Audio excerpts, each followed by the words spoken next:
What is up, guys? It's the Sound Alchemist, being all crunchy and, slimy. And I'm here with... Gersh1, smooth and shaved. Not really. And today we're back at it to give ourselves a bunch of adjectives as we answer your question in another For the Greater. This is a video series where we answer the questions left by you, the viewer. If you have a question for us, comment down below. Put a question in front of your question because we get to those questions first. We also have Super Thanks. Super Thanks is a way for you guys to support the YouTubers that you love. If you want to support the channel, if you like hanging out with us, send us a Super Thanks with a question if you want to, and you are guaranteed that your question will be answered because sometimes we don't get to all of these questions. That's what Arok9 has done. He asks, Primaris Xenos? Do the aliens of the galaxy have ways to upgrade themselves like Space Marines have? Has crossing the Rubicon actually restored humanity's dominance, or just slightly... Well, those are three different questions. Three different questions, but we will get to all of them. So let's go with the first one. Primaris Xenos. Is there like a Space Marine type Xenos? Yeah, so basically when we hear about Xenos, we've got the Eldar, the Orcs, the Tau... And for the most part, there's no real upgrades that they can do outright. The only thing I could think of that was anything kind of near to that is the orcs becoming essentially, like black orcs, or like the orcs of Goro that the Emperor fought, which were like Primarch-sized orcs. But that was way back in like the 30K era. And since then, we just see orcs becoming more of a nuisance than they're still a major threat, but they're not as powerful as they were back then. Right, as far as like that whole like galactic empire of the orcs and how amazing it was. However, I would say that the Beast Snagga boys... Yeah, I guess that's the next step. ...are supposed to be bigger and tougher, which is why their stats on the tabletop are bigger. I think they have 2 wounds instead of just 1, and they're just supposed to represent a more bestial creature. Yes. So yeah, you do have that. For Tau, you battle suits, right? I guess, but I mean that's not really the Tau themselves getting a physiological boost. They do it through technology. Yep. Eldar don't really have anything. It's just really whatever warrior class, or what is it called? I forget. We haven't talked about Eldar lore in a long time. Yeah. They have different paths. There you go, path. Yeah. So they do the path of this thing, and then once they've mastered it, they do the other path. But these paths take like thousands of years. Yeah. And usually when you have a bunch of these paths done, you become a Phoenix warrior. Yes. So I guess Phoenix warriors, but that's kind of like a Primarch, isn't it? Kind of. Well, they're nowhere near as strong as the Primarch, but essentially that's their Primarchs. Yeah. More Power Rangers, in a way. But yeah, Tyranids don't have that. Necrons don't really have that. Necrons are pretty stable. The only two are that could do that kind of thing are Tau, and I guess you could the Dark Eldar might have. But yeah, they'll take potions and serums and stuff like that to enhance themselves and stuff. But I mean that's not really you have a Space Marine and you have a Space Marine version 2. Right. Yeah. Yeah. So far, I really just do think it's the Beast Snagga boys and maybe the Tau. Yeah. Battle suits, but not really. Right. Going on to your second question. His second question was, Rubicon has crossing the Rubicon actually restored humanity's dominance or just slightly delayed the inevitable? So the big problem with that is that there is a big warp gash across the galaxy called the Cicatrix Maledictum that basically destroyed or separated humanity, and it caused... if it was bad with the Eye of Terror, with the Cicatrix Maledictum, it just became almost unwinnable. Yeah. So the Primaris and the Rubicon, or the Primaris Marines coming out, it really just made the levels a little bit more like what they used to be. Mm-hmm.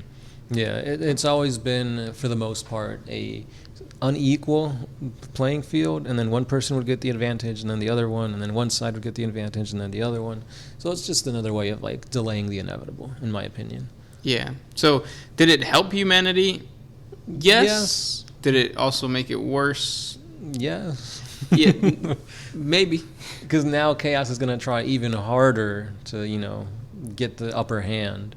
and then you'll probably see like Chaos Primaris or something like that. So it's like it's like power creep. It's just gonna keep on getting stronger and stronger and stronger. And who's the losers in all of this? Humanity. Humanity. Yep. Yeah. And then finally, you ask, how much do I have to donate to hear a barbershop quartet style WAAAGH? It depends. If you want like high quality, $250. If you want us to goof around, whatever you want. Yeah. Just tell us. If you want us to wear like little hats and have the whole outfit and get like a photographer and make it like a music video. Okay, so maybe not $250. Yeah, maybe a little bit more. Yeah, we gotta get a costume. We gotta pay the choreographer, and then we gotta have somebody that come up with sick beats. Exactly. Yeah. We need fluffers. Inflation is a thing, guys. And remember, like, because I remember we got photos done once and it was $300. I doubt that they only charge $300 to do like a photo shoot now. So that's true. Yeah. How about we don't do that? Yeah. This is the best you'll get. Yeah. For the greater one. Oh, there you go. See. That was really bad. But it's worth being free, right? Thanks for the super thanks, Aroc9. Let's move on to the other super thanks. And this one is by Mandalorian MSF Commando. His question is, who trained the first Space Marines and Custodes? Were they just early guardsmen and some Thunder Warriors, or did we have loyal techno-barbarian warlords that trained them? Nah. Warlords were the enemy. The Emperor was smiting them, so of course Space Marines and Custodes weren't trained by the enemy. The Custodes were pretty much trained by the Emperor himself, because it's pretty much guaranteed that the Emperor is the one that hand-picked, hand-created each individual Custode. So of course it would make sense that he would teach them, or probably at least teach, you know, like, what's his name? Valdor? Constantine Valdor? Oh, yeah. Yeah, so he'd probably teach him, and then he'd teach the rest, and so on and so on. When it comes to the Astartes, it was probably the because the Primarchs had to be found first. In a weird way, it's kind of like what happened with the Primaris. Like, once they were given the gene seed and all that kind of stuff, which was done, of course, by the Emperor's tech priests and stuff like that, they became their own trainers. And it's weird, but that's kind of how they answer the whole, like, how are the Primaris coming out now, but there's Primaris dreadnoughts? That doesn't make any sense. There's Primaris, like captains and legionnaires and stuff like that. Yeah, and that's because they were training beforehand, and who was training them? Themselves. They also do their own, like live test stuff. Yeah. You know, like fight amongst each other and whatnot. And it's just kind of like founding a chapter. Like when you found a chapter, you're taking resources from a previous chapter and using them as like your main people. And I think when it came down to like training the very first Astartes, so Legion 1, the Dark Angels, it was a little bit of like a combination of every single one of the Emperor's military might. Yeah, but at the same time, you got to think about it this way. Space Marines aren't just some no-name guys that need to be trained how to fight. They know. Yeah. The Dark Angels were the Knights of Caliban. They were freaking knights. They fought beasts and whatnot. So they had battle tactics already there. On top of that, most of them were men that became Space Marines, so they already had all these years of battle, such as like Luther and whatnot. Them just becoming Space Marines was an augmentation to their already battle prowess. Yeah, and a lot of those, like if you go back to the Unification War, a lot of those came from different, what are they called? Nations, techno-barbarian nations.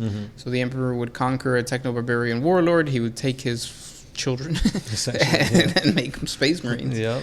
Which is why if you check out like the origin story to like, we have 40FX videos on like whatever legion, you find out where they came from on Earth.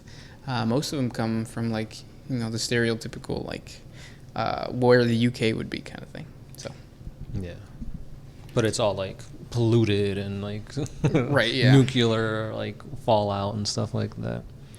Good question, though. Yeah, and next up we have the last super chat of the video, Chad Moore. His question is, Magnus saw the fall of Horus and totally not did anything wrong, tries to warn the Big E. That goes down just about as well as the Shanghai lockdown. So the Big E sends Leman Russ to deliver a backbreaker after being tricked by a possibly traitor Horus. All of this seems to happen quickly, but the lore seems to say Horus had plenty of time to corrupt the guard the Mechanicus, give weapons to his own troops, clear out his own legions of loyalists, send 3 legions into traps. Like, yes, all of him being secretly a traitor makes sense, yet Magnus said on day 1 that he was a traitor. The timeline does not make sense. Could you explain this discrepancy? Thank you. So yeah, you're basically stuffing like 13 books of lore into like this paragraph. Yeah.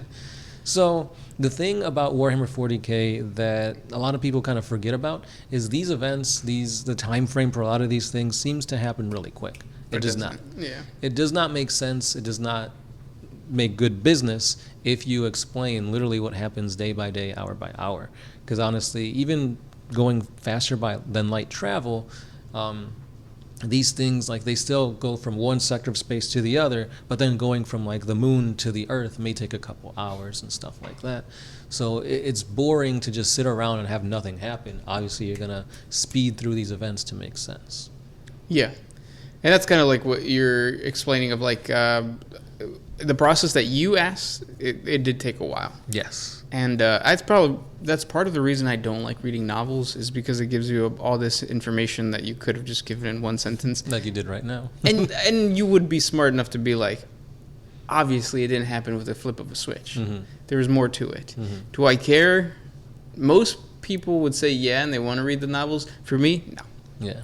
Like, I don't care like how the emperor or how Horus got rid of his loyalists, yeah. Which a quick answer would be he sent them out on the front lines, and that's it. Mm-hmm. And I'm okay with that. But like, no, the books actually go step by step on how it happened. Yes. So if you want to get the lore and the core details of all this, read the first 4 books of the Horus Heresy, and then read Prospero Burns and 1,000 Suns, and that'll give you everything you need to know. I assume you've already read that and you're still confused, but just, take these things with a grain of salt. Not a lot of the timing and like minute details make a lot of sense, but you're here for the grander story, not to nitpick all these like imperfections. And the other thing too is a lot of these books are written by different authors, so they have different styles of portraying things, different narratives that they want to push. So it's definitely, you want to see the grander picture, not zero in on the details. Yes. And then we'll do one more question. Thanks for all the super thanks, guys. It's awesome. We only got to the super thanks really in this video. If you guys want to, if we didn't get to your question and you want a guaranteed answer, give us a super thanks. But I do want to do just a random one. Mass Destruction asks, what happens to the Necron souls? They were consumed by the Catan. Mm-hmm. Easy as that. Yeah, that's it. Honestly, the Catan tricked them. They didn't know they were giving their souls away to the Catan. They thought they were getting immortal bodies that don't have space cancer, that they could live longer than 40 years. But that was not the case. Not the case at all. Yeah. And then I've also got one last quick question. This one's by Justice777. Which Primarch do you think would have made the best Emperor? So we all know who the Emperor would have chosen. Horus. I mean, he did make him War Master, which essentially was, you be Emperor, I'm going to work on some secret project. Yep. Don't ask about it. Don't come barging into the room, Magnus. For me, I think it would be the best Primarch would either, or the best Emperor Primarch would be either Guilliman or Rogodorn. Oh, that's interesting. I do see a lot of similarities between the two, but I, for one, would either say Sanguinius or Vulcan. Yeah, I can see. Vulcan is because he's friendly. Yeah, he treats humanity with respect, where other Primarchs literally see them as just a hindrance. And then Sanguinius, obviously, because he was beloved by everyone. Yeah, so to have that kind of charisma akin to like Horus, like he'll be easy to work with, I feel. Yeah. I mean, are you going to say no to a literal angel? Right, yeah. Or not even a little angel, big ass angel that feels or gives you a sense of protection. Mm-hmm. Like, I just want him to spoon me. Sanguinius. Yeah, there you go. Wrap those wings around me. Yeah. See, we're getting so flustered we can't even speak right. Exactly. It's the powers of Sanguinius. Mm-hmm. I would say Rogodorn and Guilliman just because they seem like they were very like structured and organized. They know what they're doing. Yeah, and they wouldn't have been like, let's give the power to Horus, because that's stupid. But then Horus would have been so charismatic. It's like, this guy needs that power. Maybe. That's what happened to the Emperor, right? Basically. Yeah.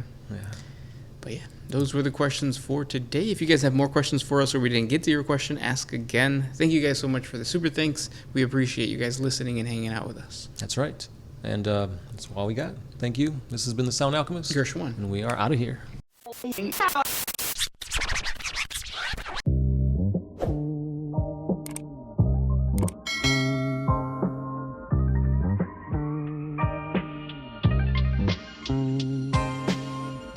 Oh, if you could put my freedom back.